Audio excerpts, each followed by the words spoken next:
നമസ്കാരം. അക്ഷരാർത്ഥത്തിൻ്റെ ഒരു പുതിയ ഭാഗത്തേക്ക് ഒരു പ്രത്യേക വിഷയത്തിൻ്റെ സംപ്രേക്ഷണത്തിലേക്ക് എല്ലാ മലയാളികൾക്കും സ്വാഗതം. ഇന്ന് നമ്മുടെ ജീവിതത്തിൽ വളരെയധികം പ്രാധാന്യമുള്ള, അതേസമയം തന്നെ നമുക്കറിയാമെന്ന് നമ്മൾ കരുതുന്ന ഒരു വിഷയം പക്ഷേ തെറ്റായി മനസ്സിൽ കയറ്റപ്പെട്ട് കഴിഞ്ഞു. ആ ഒരു വിഷയത്തെക്കുറിച്ചാണ് പറയുന്നത്.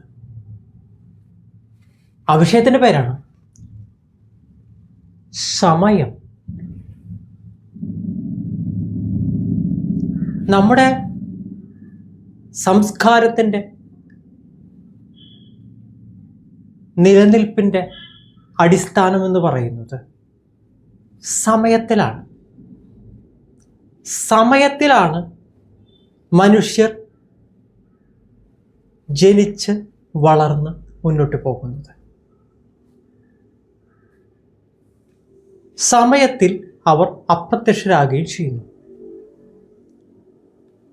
സമയമെന്ന് പറയുന്നത് ഒരു മായാതലമാണ് എന്ന് ഭാരതീയ സാഹിത്യത്തിൽ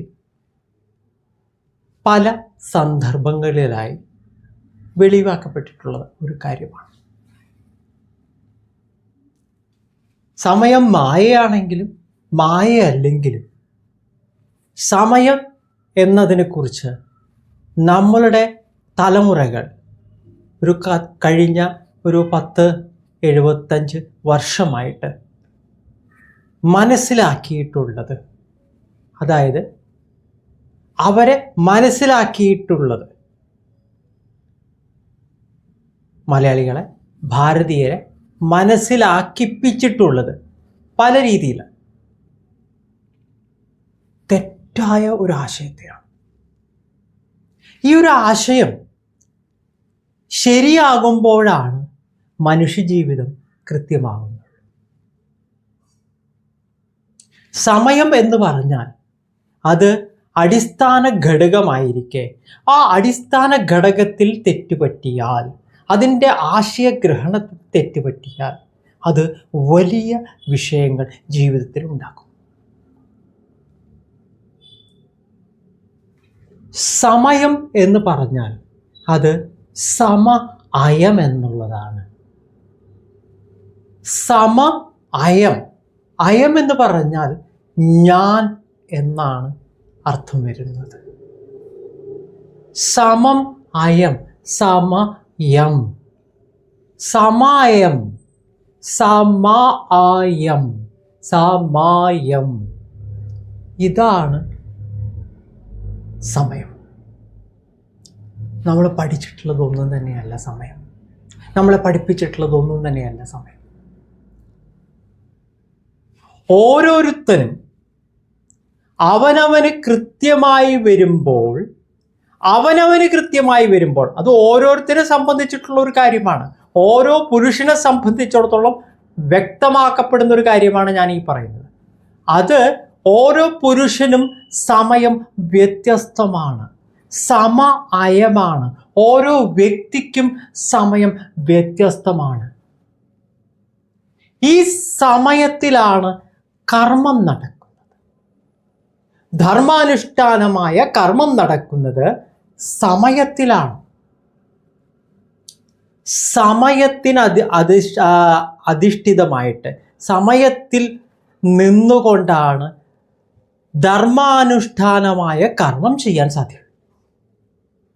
അതുകൊണ്ട് സമയമാണ്. ഞാൻ എന്തിന് സമമാകുന്നു, എൻ്റെ തലം എന്തിന് സമമാകുന്നു, എൻ്റെ ധർമ്മതലം എന്തിന് സമമാകുന്നു, എൻ്റെ കർമ്മതലം എന്തിന് സമമാകുന്നു, അതാണ് സമയം. വേറെ ഒരാളുടെയും കാര്യങ്ങൾ, ജീവിതമോ എന്തൊക്കെയോ ഒരു വ്യക്തിയുടെ സമയത്തെ ബാധിക്കുന്നില്ല, അവൻ്റെ ധർമ്മവും കർമ്മവും ഒഴികെ. അയമാണ്. എനിക്ക് സമയമാകുമ്പോൾ ഞാൻ എൻ്റെ ധർമാനുഷ്ഠാനം, കർമ്മം നിർവഹിക്കുന്നു. ഇതിനെയാണ് സമയം എന്ന് പറയുന്നത്. വേറെ ആരുമായും അതിന് ബന്ധമില്ല.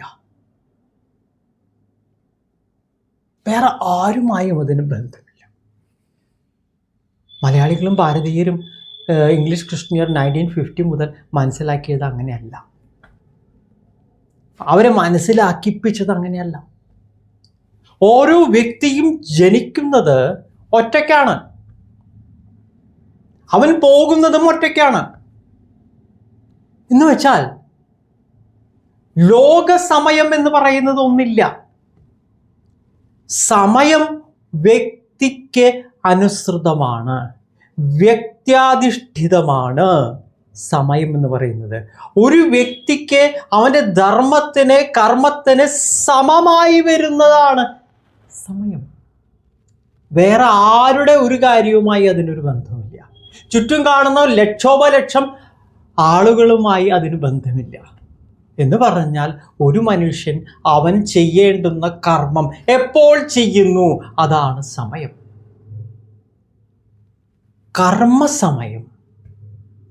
കർമ്മസമയമാണ് ജീവിതം.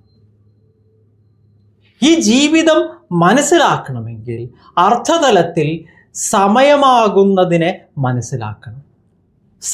അയം എന്തെന്ന് മനസ്സിലാക്കണം. അയം എന്ന് പറഞ്ഞാൽ ഞാൻ എന്നാണ് അർത്ഥം വരുന്നത്. ഞാൻ സമം എൻ്റെ ധർമ്മം, സമം എൻ്റെ അർത്ഥതലം, സമം എൻ്റെ കർമ്മതലം, സമം എൻ്റെ കർമ്മം. എൻ്റെ കർമ്മം ഞാൻ ചെയ്യുമ്പോഴേ എനിക്ക് സമയമാകുന്നു. വേറൊരാൾക്ക് അനുസൃതമായിട്ട് എനിക്ക് എൻ്റെ കർമ്മം ചെയ്യാൻ സാധ്യമല്ല.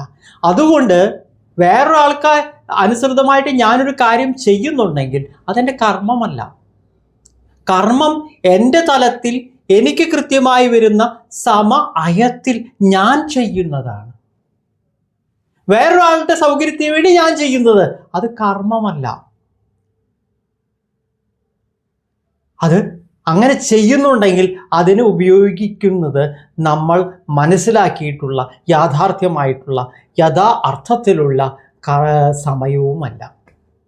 ആ സമയത്തിലല്ല നമ്മൾ ചെയ്യുന്നത്. അപ്പോൾ നമ്മൾ മനസ്സിലാക്കേണ്ടത് ധർമ്മത്തിനനുസൃതമായി കർമ്മം ചെയ്യണമെങ്കിൽ സ്വയമാകുന്ന സമയത്തെ തിരിച്ചറിഞ്ഞ് അതിൻ്റെ മുഹൂർത്തങ്ങൾ, നമ്മൾ ജ്യോതിഷത്തിൽ നമ്മളത് കാണുന്നുണ്ട്, അത് മനസ്സിലാക്കി നമ്മൾ ജീവിക്കുന്ന പ്രദേശത്ത്, നമ്മൾ ജീവിക്കുന്ന അന്തരീക്ഷത്തിൽ നമ്മളുടെ ധർമ്മത്തിൻ്റെ തലത്തിനനുസരിച്ച്, കർമ്മത്തിൻ്റെ തലത്തിനനുസരിച്ച്, അർത്ഥതലത്തിനനുസരിച്ച് ചെയ്യുമ്പോഴാണ് നമ്മുടെ സമയം. ഈ സമയത്തിൻ്റെ ആവർത്തനമാണ് ജീവിതം എന്ന് പറയുന്നത്. ഈ കർമ്മത്തിൻ്റെ ആവർത്തനമാകും സമയത്തിൻ്റെ സമയകർമ്മത്തിൻ്റെ ആവർത്തനമാണ് ജീവിതം എന്ന്, ഓരോ മനുഷ്യനും ലഭ്യമാകുന്ന ജീവിതം എന്ന് പറയുന്നത്. നമ്മൾ മനസ്സിലാക്കേണ്ട ഒരു കാര്യമാണത്. വളരെ പ്രധാനപ്പെട്ട കാര്യമാണ്. നമ്മൾ പലപ്പോഴും കേട്ടിട്ടുണ്ട്, സമയമെടുത്ത് ചെയ്യ്. സമയമാണ് എടുക്കേണ്ടത്, സമയമെടുത്ത് ചെയ്യ്. ബെല്ലോൻ്റെ അല്ല, അവനവനാകുന്ന സമയത്തെ എടുത്ത് ചെയ്യും. അതാണ് നമ്മൾ മനസ്സിലാക്കേണ്ടത്.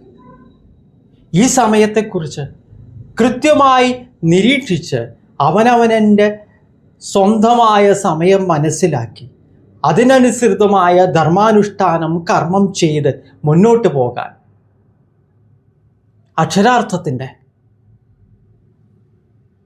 ഈ സംപ്രേക്ഷണം എല്ലാ മലയാളികൾക്കും ഭാരതീയർക്കും സഹായകരമാവട്ടെ എന്ന് ആശംസിച്ചുകൊണ്ട് നന്ദി, നമസ്കാരം.